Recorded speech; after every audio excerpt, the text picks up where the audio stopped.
Ladies and gentlemen, please welcome the founder and CEO of SRO Motorsports, Mr. Stéphane Ratel.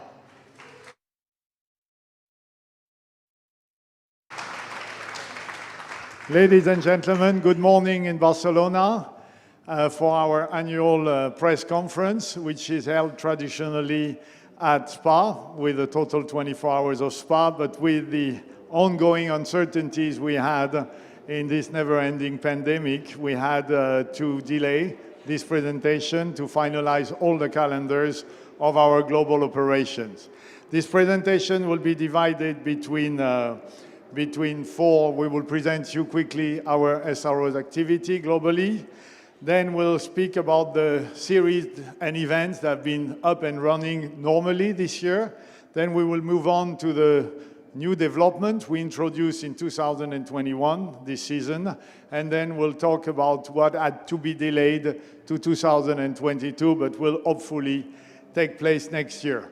Before starting, I really want to welcome the ACO President, Pierre Fillon, and the World Endurance Championship General Manager, Frédéric Lequien, for joining us this weekend, this Sunday, for the final round of our European season.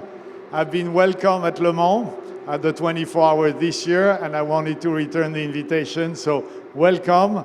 I know you're now looking more than closely to GT3 racing, so you will see what is GT3 racing at its best for the time being. So welcome. So our global presence, we have organized, we were supposed to organize 19 championship or major standalone events. We achieved to organize 14. This resulted in 135 races instead of the 163 that were planned, plus 57 track days organized by our parent company, Curbstone. Then we operated on 4 continents instead of 5 because we could do nothing in Asia.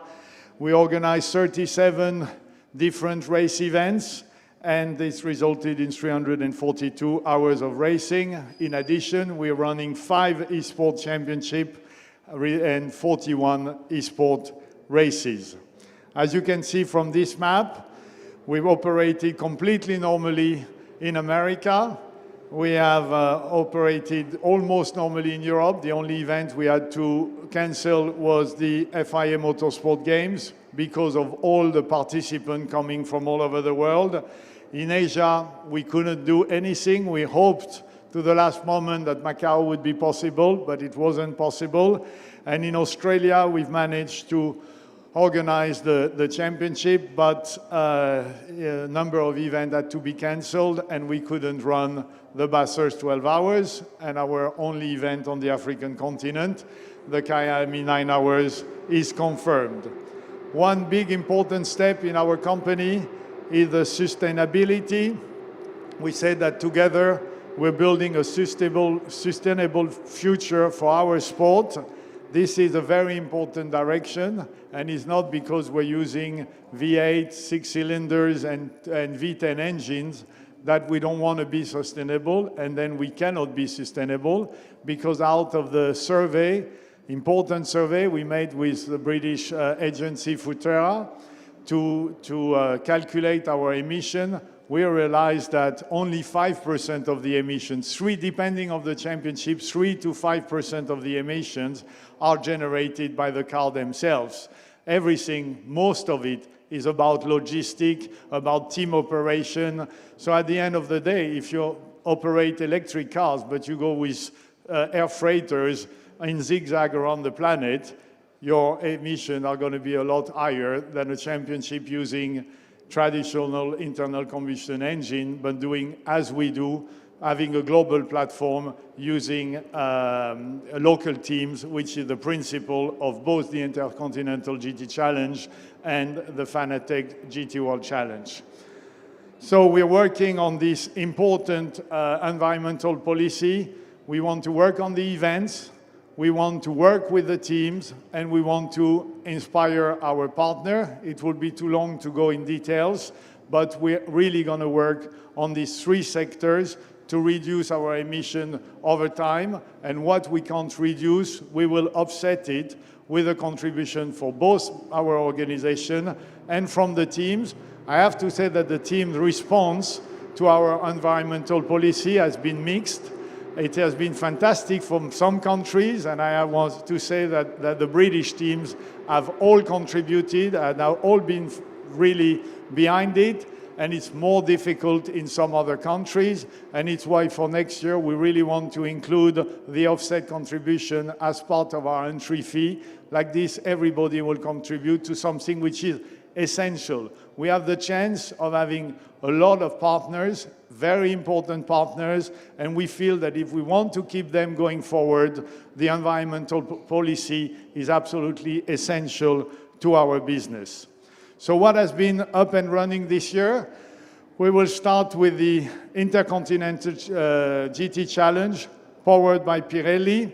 It's been a difficult year simply because we couldn't run in Japan, we couldn't run in Australia, and so as you can see from the number of participating manufacturers, we went from 9 in 2020 to only 5 in 2021. It's still a very good participation, and we're very pleased about the commitment of the manufacturers, but we really hope that we will be able to put back more races on the calendar, and I'm pleased to announce that Bathurst, the 12 hours, which has been really, the Intercontinental started between a link between Bathurst and Spa, and then other events have joined, and I'm very pleased to say that we are announcing a date for next year, 18-20 March in Bathurst. It's later than usual, but it should give teams more time to prepare, and of course the travel situation, it is improving in Australia, and we are very confident that it will be possible to travel to Australia by the end of March, and that is a very important event in our calendar. We won't go to Japan next year because there are still quite a lot of uncertainties about Asia, but Spa, of course, is confirmed.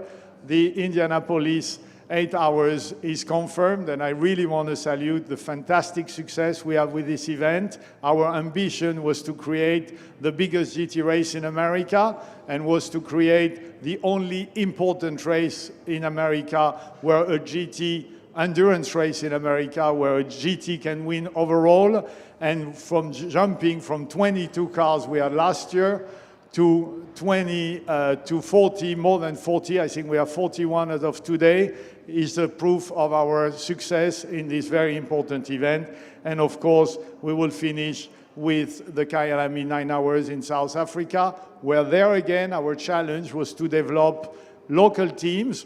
Before last year, we came with only 12 cars, only European, and this year we'll probably achieve around the same number, but we also have 10 to 11 local cars that will be joining the race, where we're talking about environmental policy. That's what we need, local teams in each country. And I'd like to take this opportunity to ask Pirelli to come and give us a few words about their partnership with our company and our various championships all around the globe. Thank you, Matteo. Hello? Yeah. Thank you, Stéphane, and welcome to everybody. Thank you to be here. 2022 for us is an important milestone in our technology and product development because we are going to introduce a new family of products for GT3, GT4, and GT2, and they have all been designed following the same processes, the same technology. It's the first time that we use same materials for all the classes, and reliability has been improved, and consistency in the performance. This product as well, if you want to pass to the following next page, please. This product as well is a step in our strategy in sustainability that obviously started before than 2022.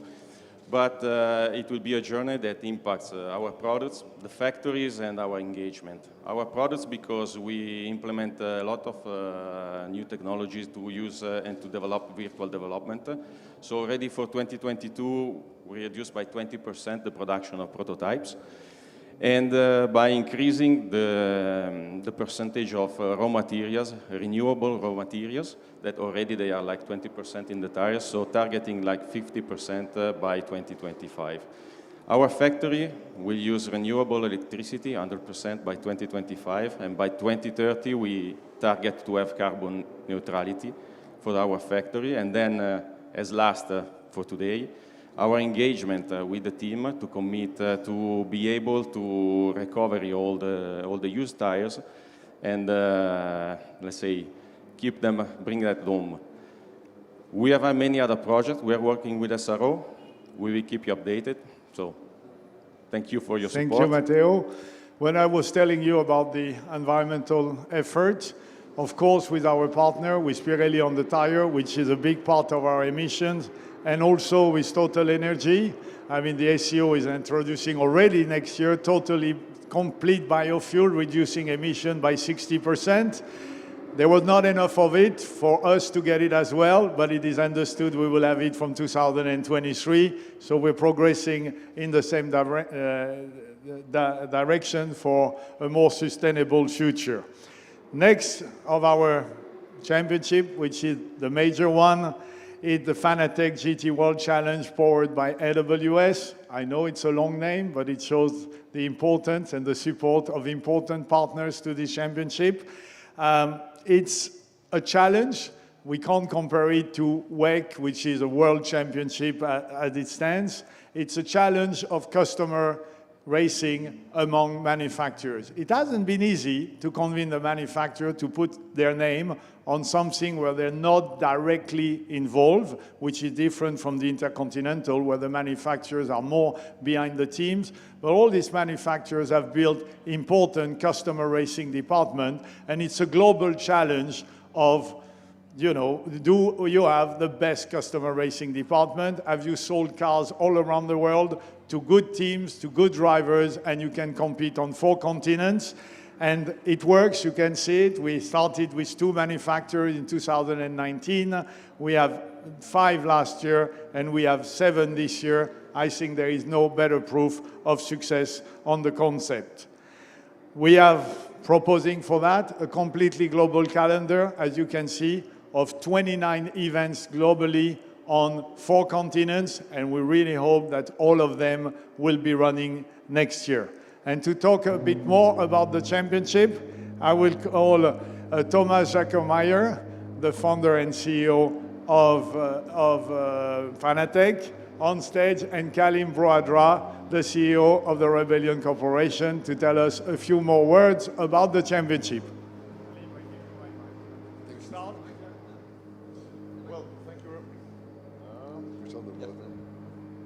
Thank you very much, Stéphane.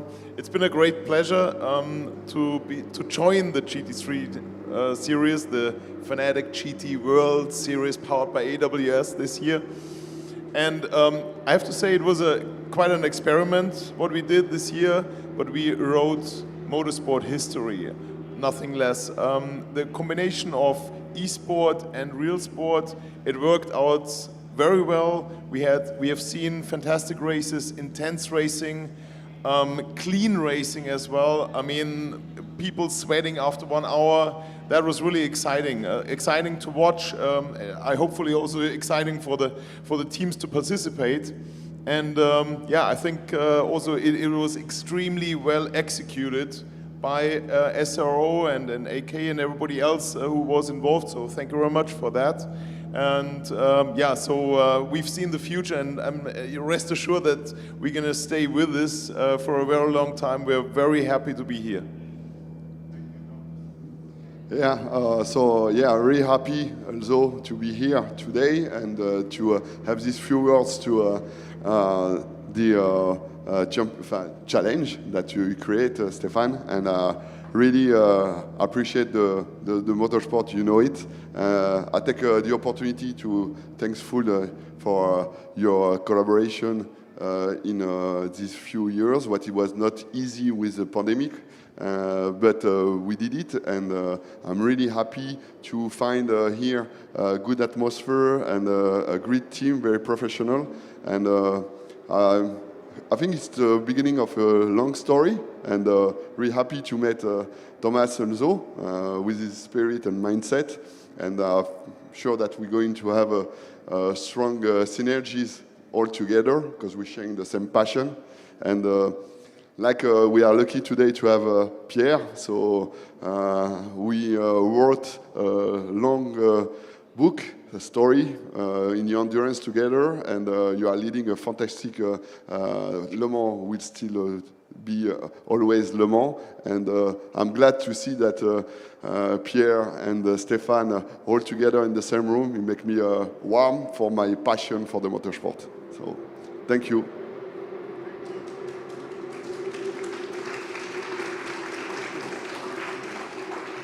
Thank you very much. Thank you very much. So we're going to look at the various platforms, the various challenges we have around the world. Quickly, the Fanatec GT World Challenge America, powered by AWS, is doing very well. We are pleased. As you could see, we were close to extinction last year, and we bounced back to a very credible grid. And we see in America the biggest potential for the expansion of GT3 racing, because if you compare the number of cars running in Europe and even in Asia with the number of cars running in America, America was underrepresented. And thanks to our effort, and I should be for each championship and series thanking all the managers, but I won't do it individually. But since Greg Gill, the president and CEO of SRO America, came here today, I really want to thank him for the effort and the result, because we have 4 championships in America, 4 series, and they're all running well. And that's thanks to your dedication and the dedication of your team. The calendar has been presented already. There is just a small change on VIR, that we have changed the race. Of course, not to clash with the 24 hours of Le Mans. So that is done. And that's about it for what concerns the GT World Challenge Fanatec in America. We have in Europe, same thing, the calendar has already presented. We are, of course, happy with the level of our grid. We had a very strong grid in sprint, a good, strong grid, not completely where it was in 2019, but still strong in endurance. The calendar is confirmed, it's as what we presented it. Only the test date is changed because of the Bathurst 12 hours. And we also have to finalize completely Monza. We are supposed to go back to Monza, but we're also looking at another opportunity also in Italy. So the main modification in the regulation of the championship in Europe is that the AM class, which vanished in itself, unfortunately we don't have any more AM class. I don't think it's a good sign, but the way it is, will be replaced by a new, we're going to call it the Gold Cup.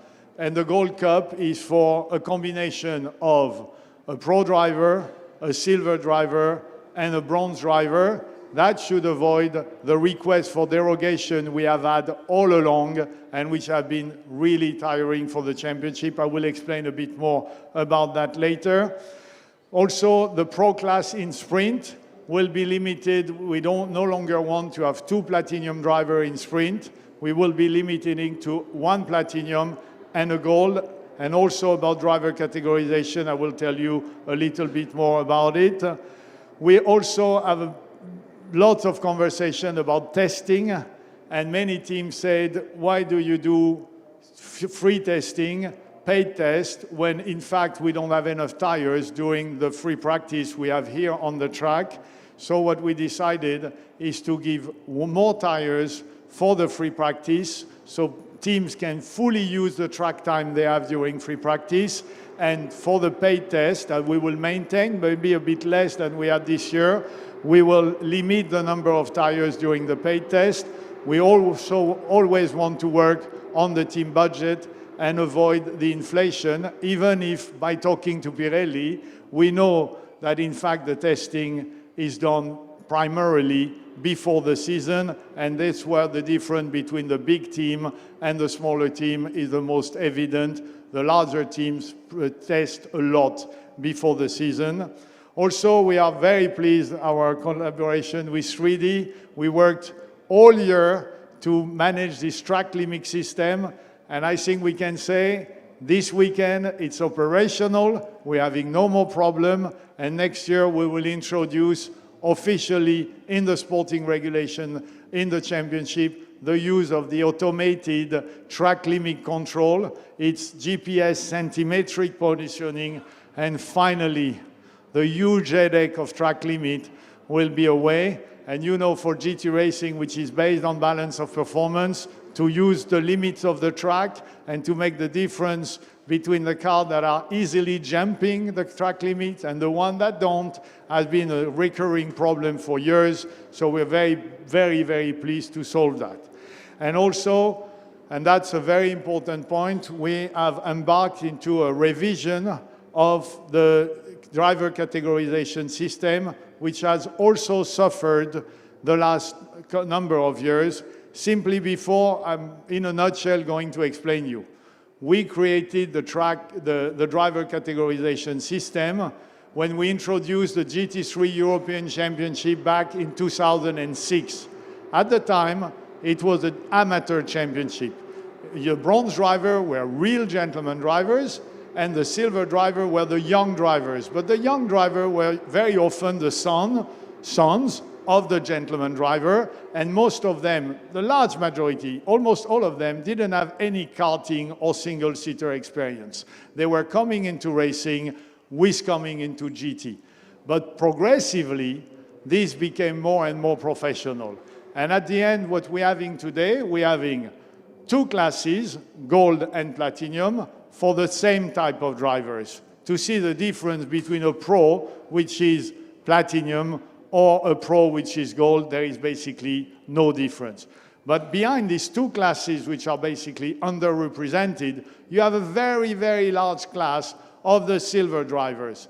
And whatever you do in any sport, if you start skiing, tennis, or anything, when you are 6 years old, 8 years old, or if you start when you're 20-year-old, you're not going to be at the same level. And it's about time that we divide the silver class between one class, which is silver, for the silvers of the beginnings, which are the very, very good gentleman drivers, and which are the young drivers that come to GT with very limited prior experience, and that gold become the category for all the young drivers that have started racing when they were young, that have gone through the rank of karting, single-seater, and arrive in GT with a view to become professional. Something we didn't have, because 10 years ago, 15 years ago, no young drivers wanting to become a GT racing driver. They wanted to do single-seater, they wanted to go prototype, and they were not thinking of GT racing. So it's about time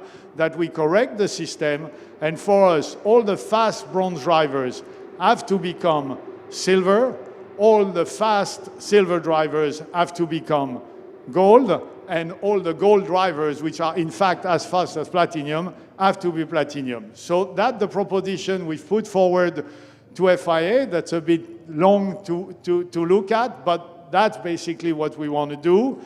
But we know the way FIA operate, and we're sure it's not something which is going to be done for next year. So since we can't wait until 2023, we will do we will do an intermediate transition in 2022. So we're transmitting to FIA our list of driver, which we believe the bronze that need to be silver, the silver that need to be gold, and the gold that need to be platinum. We hope that the FIA committee will follow our regulations. If they don't, us as SRO, we will give them an upgrade. We call it double star upgrade. So instead of downgrading driver, we will upgrade drivers. And because we want the driver to have a possibility to appeal if they're not happy about it. They will be given the opportunity to appeal, and we're going to have a championship committee made of the representative of the 7 teams which have participated the longest in the championship. And looking at it, it's good because we have a British, we have a German, we have a Belgium, we have a French, we have an Italian, so it's all looking quite fair. And then they will be able to judge, so it won't be on us always the responsibility. So you will be, you know, the final criteria will be done by the team themselves, which we believe it's a right way forward. Then we have, Now, quickly talking about our other series, GT4, which has been a very strong success this year. With the pandemic last year, it went down to 18 cars. It bounced back to 42 in average. So a huge success for the GT4 European Series. British GT also has suffered a little bit. I would say it's a combination of Brexit and pandemic, but all the signs are it should come back to this traditional success with a grid made of GT3 and GT4 cars. We're not introducing any modification in British GT. It's a traditional and very well-running championship. The French championship, also a big success, very steady, very good, very competitive, and we are, like for the European, working on new tire regulation, but that will be given in more details to the teams. GT4 in America, also a very strong team grid and our strongest category in America. TC, also a successful season, nothing more to say about it. GT America, powered by AWS, a brilliant idea of Mr. Gill, who said, you know what, we should go back to the traditional roots of the championship, because let's not forget that World Challenge was initially a touring car championship, and it was a sprint championship, very sprint, with only one driver. And he said we should do that only for AM drivers, mixing GT3, GT2, GT4, and it's been, from the start, a very good success with 23 cars in average, so we're very happy with it. Something else which has nothing to do with racing, but you will understand that it's something also important for us, for our future project, is our Total Look Rally. We revived the 80s, starting from the Place Vendôme in Paris, and it's been a great success this year. We had a tremendous fun. All the participants were very, very pleased, and now we're working on more development, and we're proposing the participants and the many more that want to join now, because we really had a fantastic return about it. We're proposing them to choose between a Dolce Vita rally starting from Rome, a Flower Power rally starting from Saint-Tropez, or a 90s, generation 90s rally in the French Alps, probably started from Geneva. The concept is simple. You enter a time. It's a travel to a time capsule, and you are projected to the 80s or to the 60s with the music, the car, the attire, the hairstyle, and everything. Completely, you go to another time. So we believe this is going to be something successful in the SRO operation going forward. So what we couldn't do, and what we have introduced, because we're always full of projects, so we introduced new categories, new championships in 2021. The first, probably the most groundbreaking, is this Fanatec partnership. It's to join in one series before the Fanatec GT World Challenge, powered by AWS, was made of an Endurance Cup and a Sprint Cup. Now it's made of an Endurance Cup, a Sprint Cup, and a Digital Cup. You have it here in the Fanatec Arena. And I have to say, the first race at Monza, I was sitting here, and there was a big mishmash at the start, and I was like, it doesn't really look like real racing, and it might become difficult. But the reality is that race after race, it became more and more professional. The teams and the driver got serious about it, and the last race yesterday is just like racing. And I was very pleased to see on the podium Dries Van Toor, to see on the podium Rafael Marcello, which are the best on that side of the paddock, and here as well.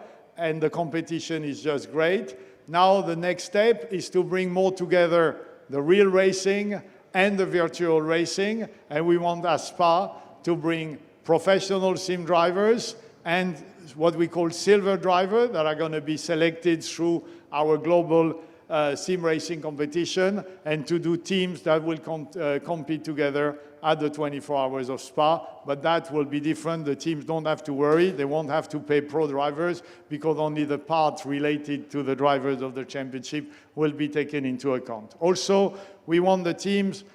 At the moment, we were only awarding points for the first 3, and we want more because many drivers are putting a lot of effort, and if you finish 4th and you don't have any points, it's a bit demotivating. So we want to give points from 5th position from the 1st position to the 5th position to get everybody more engaged. Also something new, believe it or not, but in the heart of the pandemic, we were awarded with our Australian partner, ARG, the promotion of the Australian GT Championship that we've put under the banner of the Fanatec GT World Challenge powered by AWS. I don't know if it's the prestige of our partners or it's, the knowledge of SRO, but really, and of course, the capacity of the local promoter, but it has been a very promising start. Unfortunately, after the summer, their winter, which is our summer, 2 of the 3 remaining events had to be cancelled, but we are very confident. It's why we can't really announce for the moment the calendar for next year, which was also depending on the date of the Bathurst 12 hours. So now that we have a date for the Bathurst 12 hours, the local GT can be built around it, and we're looking forward to a great success next year. And also of a new category, we've been working on it for a couple of years, but also with the pandemic it had to be delayed. But finally we started it, our Fanatec GT2 European Series, with great new cars which are more powerful than the GT3, with less downforce, a championship really made for the true and a bit older gentleman drivers. I'm one of them. And we were very pleased at the last race at Paul Ricard, we had 16 cars. The introduction of the new Brabham BT, great looking, great sounding Brabham BT 43. And for next year, we're expanding the calendar to 6 events, with only the 5 best counting, all of them with our platform, and one of them visiting with the ADAC GT Master, which is a championship, as you know, which is very close to SRO. Also imported from America, with a great idea from Laurent Godin, a concept of cost-effective local touring cars, and we reintroduced the Touring Car Championship in France with more than 20 cars in average from the first year. So here is another success. Last one is the GT1 Sports Club, one of my old dreams. I think when it comes to GT racing, I'm a bit of a traditionalist, and many people tell me, but why you don't call the GT3 now? They are the GT1. No, they're not the GT1. I understand GT racing like you have at the top the hypercars. I'm sorry to use the word hypercar. I should say it's not the supercar, the ultra car. Let's call them ultra cars. So at the top you have these ultra cars, and we know where they are. They are the Ferrari FXXK, they are the Lamborghini incredible SCV12, they are the McLaren Senna GTR, they are the Porsche 935, all these crazy cars that are being built by manufacturers, but you can't do anything with them. You have one, okay, you can look at it, you can put it in a vault because it's likely to appreciate in value, but we think that their real environment, because they're not even registered for the road, so their real environment is over there on the track, and our ambition is to put them together, and we managed here to do it with 12 of this incredible car. It has never been done,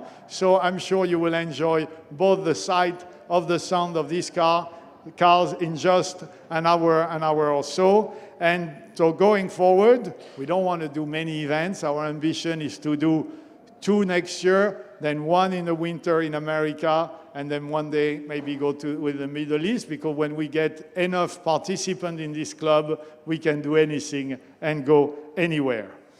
So now what we couldn't do this year, and we had to delay to 2022, there is Asia.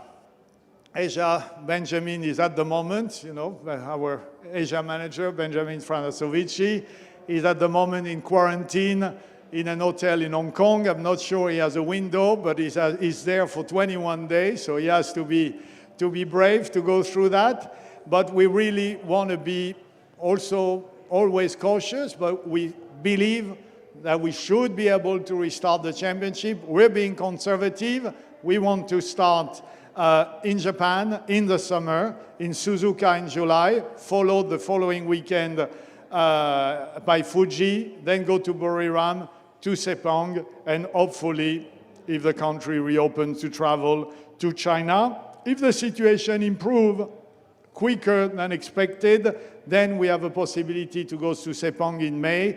It's a bit of wait and see, but you know, Asia was our success. We started from nothing, and we had one of the best GT3 grid in the world when it stopped. So we are really pushing for it to restart. And when we wanted to do Macau, we immediately had 27 entries. So we know the teams are there, they're sleeping, but they're ready to restart as soon as the whole thing can restart.